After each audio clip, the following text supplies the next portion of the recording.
ஆற்றங்கரை ஓரமாக வந்து கொண்டிருந்த வழிப்போக்கன் ஒருவனுக்கு வைரக்கல் ஒன்று கண்ணில் பட்டது.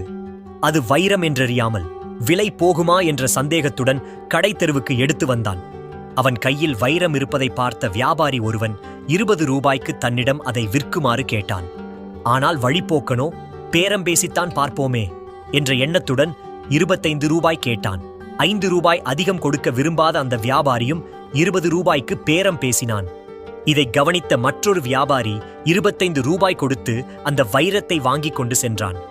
ஆத்திரமடைந்த வியாபாரி அந்த வழிப்போக்கனை பார்த்து, அட முட்டாளே, அதன் மதிப்பு பல ஆயிரம் பெறும், அறிவில்லாமல் விற்றுவிட்டாயே என்று திட்டினான். அதற்கு அவன், அந்த கல்லுக்கு என்னுடைய மதிப்பு அவ்வளவுதான், ஆனால் அது வைரம், அதன் மதிப்பு தெரிந்தும் அதை தவறவிட்ட நீதான் மிகப்பெரிய முட்டாள் என்றான். சிலர் இப்படித்தான் உண்மையான மதிப்பு தெரிந்தும் கிடைத்ததை விட்டுவிட்டு தவிக்கிறார்கள்.